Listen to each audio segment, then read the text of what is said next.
Hey guys, what's up? In this video we are going to discuss about sets. So what is a set and what we can do in it? So first of all, I have done a definition of it. You can read this.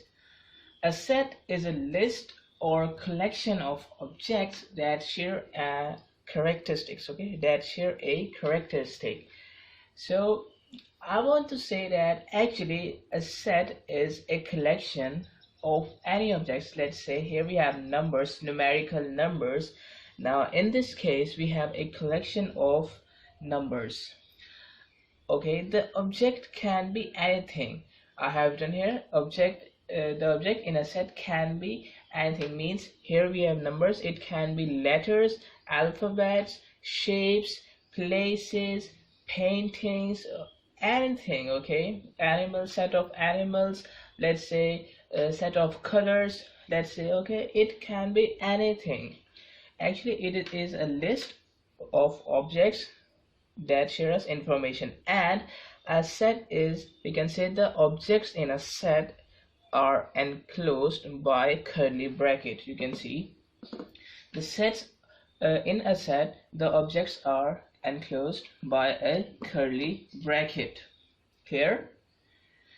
So this is called a set, a group of objects, we can say a collection of objects, a list of objects enclosed by a curly bracket. So it is called a set. And the objects present in a set, you can see 5, 2, 1, 3, 10, 12, 14, these are the objects. So the objects are the elements, we can say these are the elements of this set, and the set name is A. We can say 2 or 1 or 5, these are the elements of this set A. Just I have written this like this. 12 is an element of this set A. Let me write it. Of set A. Clear? So 12 is an element of set A. Okay, so you got this. And we can say this thing in some other words, that 12 belongs to A. 12 belongs to set A. We can also say that 12 is an element of set A, or we can say that 12 belongs to set A. Okay, 12 belongs to A. So you can see this symbol, this one. This symbol is for the belongs to. We can say, if we want to say this thing here, we can say 12 belongs to A. 12 belongs to set A. Clear? So that is another type to say this thing. And you can see, if we want to say that anything not belongs to a set, or we can say let's say 4 here. 4 is not an element of this set. You can see 4 is not an element of this set. So we can also say that 4 does not belongs to A. Okay, 4 does not belongs to A. We have to write this belongs to symbol, and then we have to cut it, so it will be the symbol of not belongs to. Clear? So 4 not belongs to set A. You can see here 4 is not present. And one thing I want to tell you about sets, that here no value can repeat itself.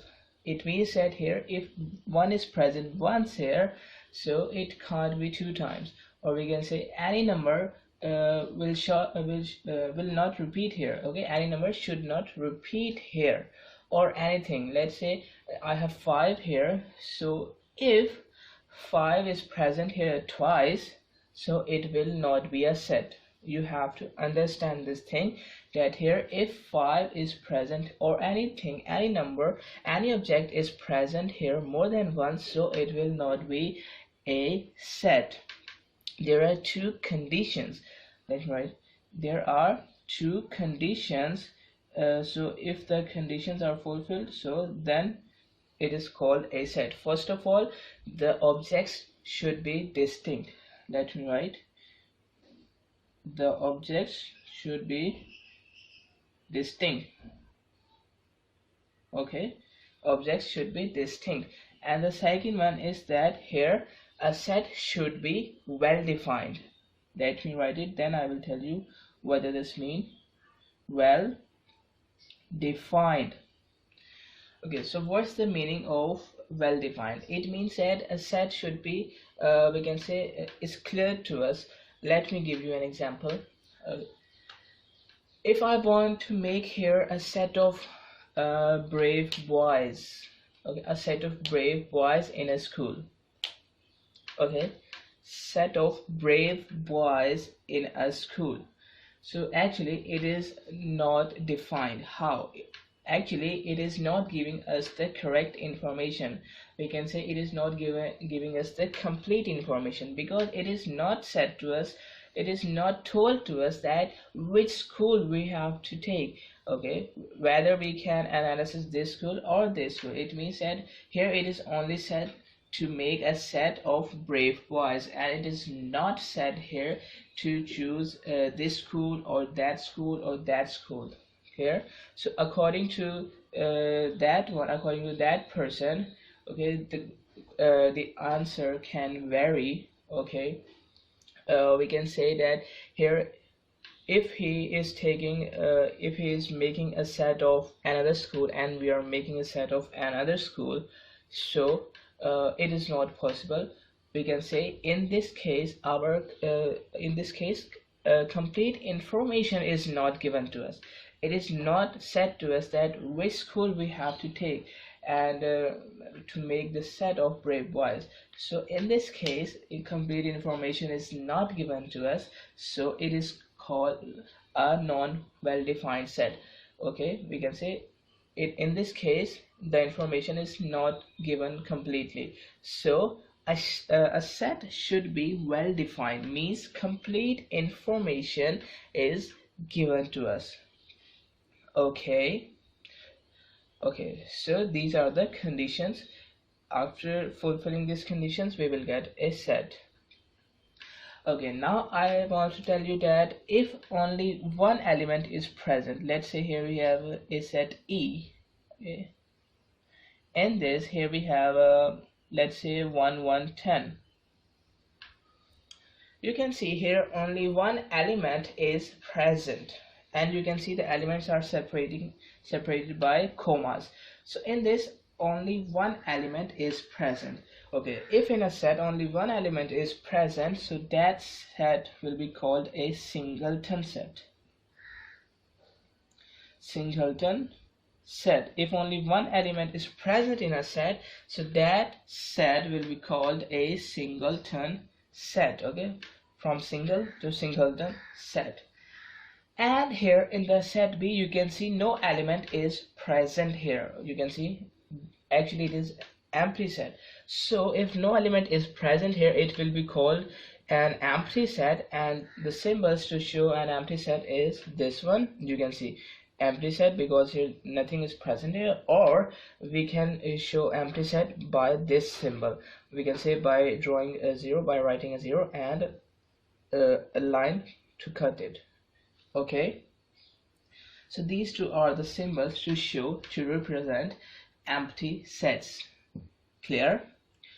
Alright, so these are empty sets. Okay, now I want to tell you about subset, superset, proper set, and also not proper subset. First of all, here I have written this one. See, this is a set and this is also a set here. In the set C we have 5, 12 and 14, these three elements, and in this set we also have 5, 12 and 14.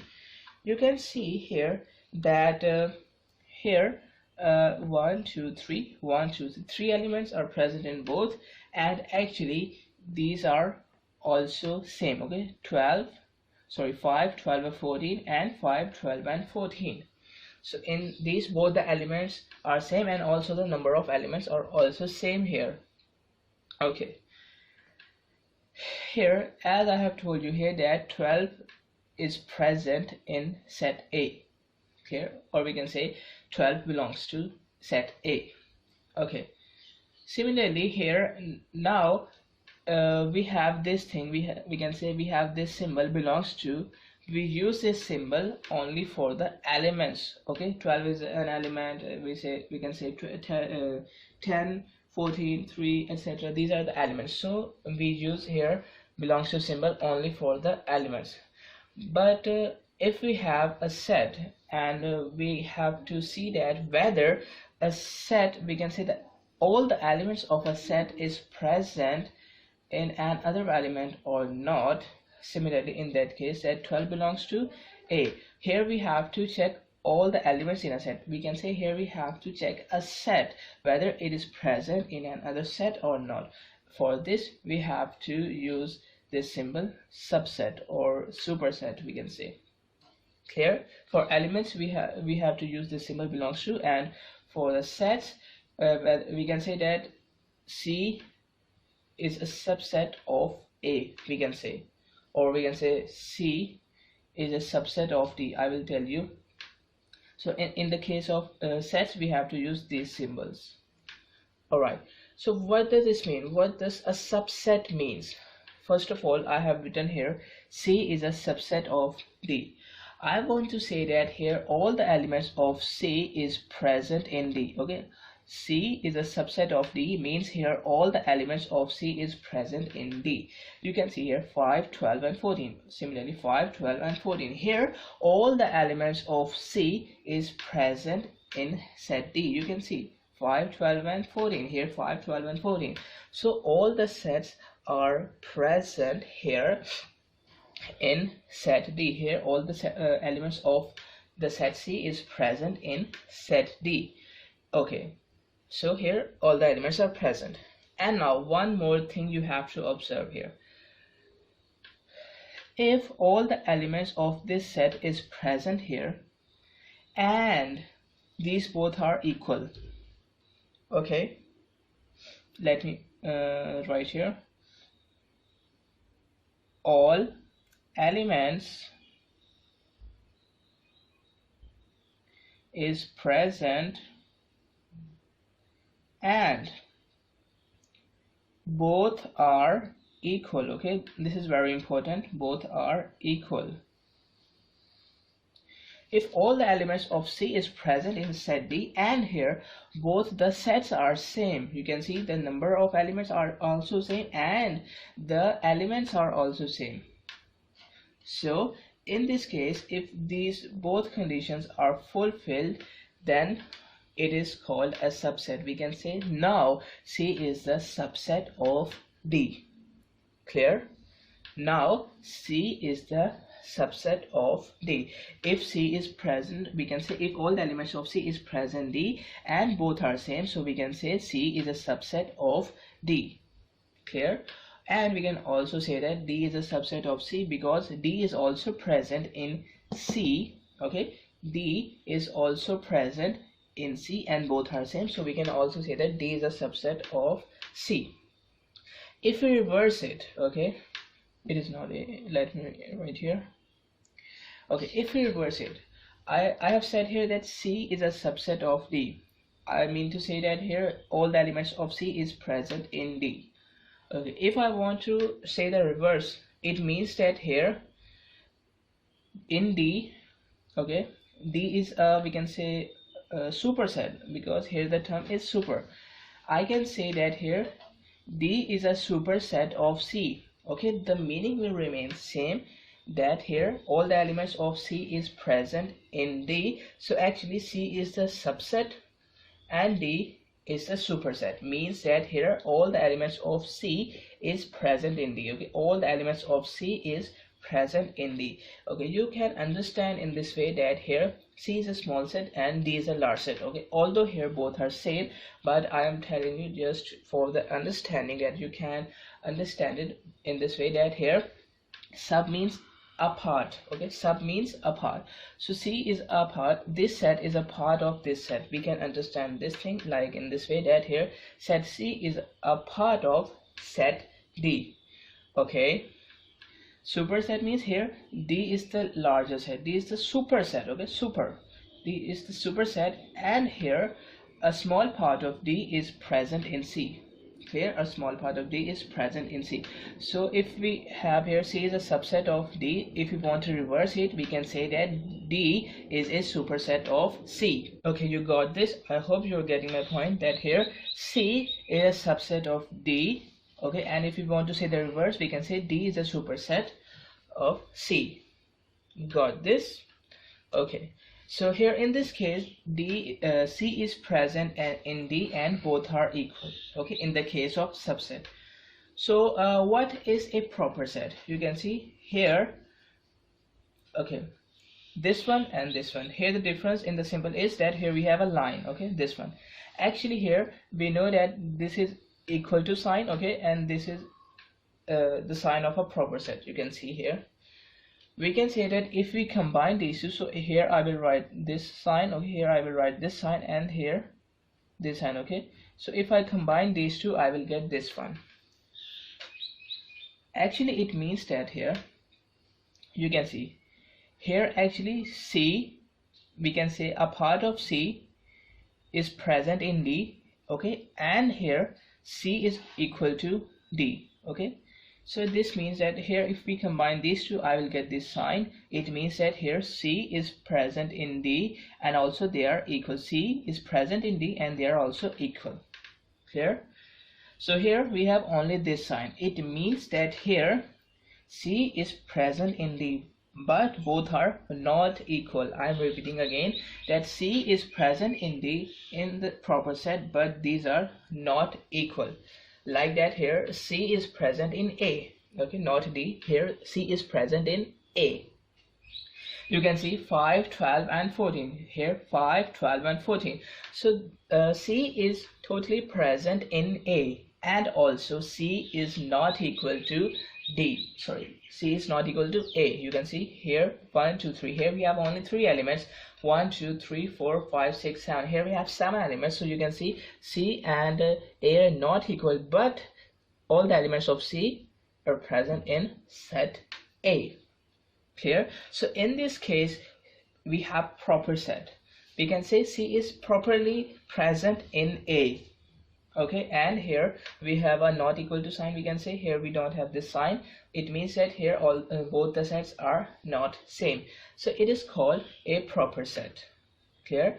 And here if we have this one, okay, this is a proper set sign, and if we cross it like this one, so it is a not proper sign. Just like here belongs to sign, not belongs to sign. Similarly proper set, not proper set. And actually a not proper set, we can say it is a subset, because here if C is present in A and they are not equal, so it is a proper set. So if they are equal, so it will not be a proper set, and if they are equal, so these are a subset. Let me repeat again. If they are equal, so it will be not a proper set anymore, but it will be a subset. Clear? Because in a subset both are equal, and here I've said both are equal, so it will be not a proper set. And if it is not a proper set, which is this one, so if they are equal, so it will be a subset. Okay, you are getting my point? So this is called a subset. Clear? Okay, now I want to tell you about equivalent and equal sets. Let me move it first and then I will tell you. Okay, here we have a thing, equivalent and equal sets. Alright, here I have written another set E. In the set C we have 5, 12 and 14. Okay, but before telling equivalent and equal sets, first of all let me write it.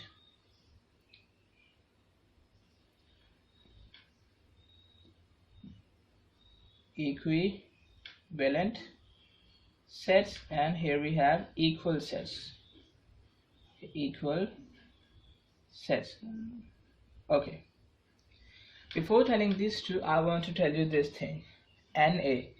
NA means here the number of elements present in A. Okay, number of elements present in A.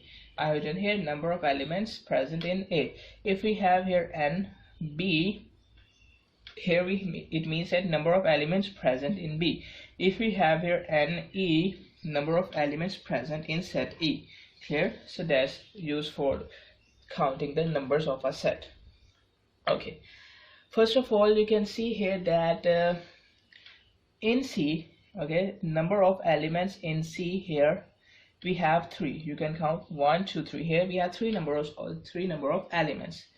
And here if we have set E, here also the number of elements in set E is 3. You can see 1 2 3. Here the number of elements are also 3, and here are also 3. So I want to say that here if the number of elements are equal, okay, here if the number of elements are equal between the two sets, so it will be an equivalent set. Okay, it will be an equivalent set if and only if the number of elements are same. Clear? So these are called equivalent sets. Got this? And what is equal sets? If the number of elements are same, okay, the number of elements are same, but also the elements are same. Okay, I can say here wait a minute, let me remove it first. Okay, so here I have written set C here instead of here. Okay, now I was telling you about equivalent set. So here actually in equal sets, here the number of elements are same, but also the numbers are same. I want to say that here in set C and D both have 3 elements. You can see 1 2 3 1 2 3. C and D, in both these elements the number of in both these sets the number of elements are same. Okay, first of all the number of elements are same here, and also the elements are same. You can see 5 it is equal to 5, 12 it is equal to 12, and 14 it is equal to 14. I want to say that if both the elements, if in both sets we have same elements and same number of elements, I'm repeating again, if we have same elements and same number of elements, then the sets are called equal sets. You can see they are equal actually. Here they are equal sets actually, so these are called equal sets. Okay, you got this? Here it is called these are called equal sets. Clear? All right, so I hope you got my point. Here what are equal sets and equivalent sets, equivalent sets and equal sets. Now we have some more things to discuss.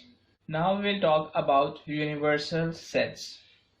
Okay, so what is a universal set? I have written here the definition, just read it. A universal set contains all possible elements that you would consider for a set in a particular problem, and its symbol is this one. It's a type of E, we can say.